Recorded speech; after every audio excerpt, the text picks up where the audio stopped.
राधे राधे आप सभी को। चलिए आज की कहानी शुरू करते हैं। आज की कहानी का शीर्षक है सृष्टि का नियम।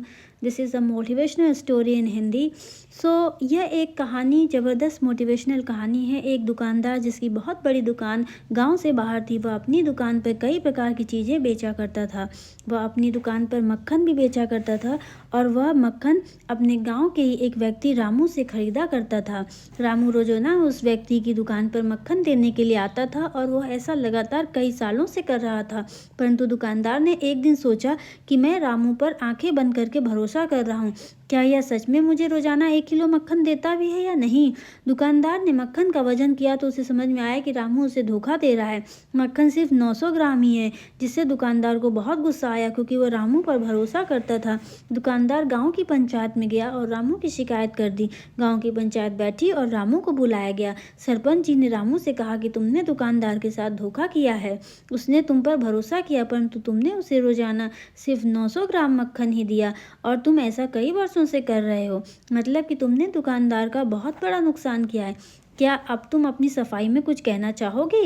रामू ने कहा कि सरपंच जी, मेरे घर पर वजन करने के उपकरण नहीं है, परंतु मैं वजन करने के लिए एक विधि का उपयोग करता हूँ। जब मैं दुकानदार को रोजाना मक्खन देकर आता हूँ तब मैं दुकानदार से 1 किलो चने खरीद कर लेकर आता हूँ और मैं उन चनों को तराजू पे रखकर मक्खन को तौलता हूँ।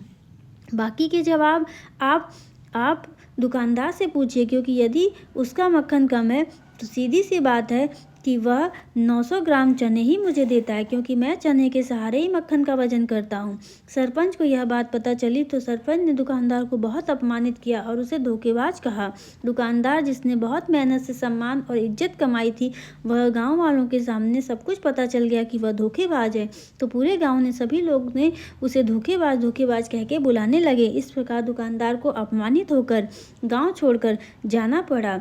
तो ये कहानी हमें ये सिखाती है कि जैसा हम दूसरों के साथ करते हैं, हमारे साथ भी वैसा ही होता है। यही सृष्टि का नियम है कि जैसा करोगे वैसा पाओगे। इसलिए हमें सदा प्रत्येक व्यक्ति के लिए ईमानदार एवं भला बनकर रहना चाहिए। तो हमारी कहानी यहीं पे समाप्त होती है और मैं आशा करती हूँ कि आपको आज की कहानी अच्छी लगी होगी। अगर आपको आज की कहानी अच्छी लगी है तो हमारे चैनल को लाइक करें, शेयर करें, सब्सक्राइब करें और कमेंट बॉक्स में भी ज़रूर बताएं कि आगे आप ऐसी और कौन सी कहानियाँ सुनना चाहते हैं, तो मैं वही कहानियाँ आपके लिए लेकर आया करूँगी। और आप सभी से एक अनुरोध है कि हमारे चैनल को सब्सक्राइब जरूर कीजिए, क्योंकि आप कहानी तो सुनते हैं लेकिन सब्सक्राइब नहीं करते हैं। अगर हमारी कहानी में कोई कमी रह गई हो तो वो भी हमें कमेंट बॉक्स में ज़रूर बताइए। मैं उस कमी को दूर करने की पूरी कोशिश करूँगी। और अब मैं आप लोगों से विदा लेती हूँ और किसी गलती बात से अगर मुझे कुछ गलत कह दिया हो तो उसके लिए क्षमा भी चाहती हूँ। तो आप सभी का दिल से बहुत बहुत धन्यवाद।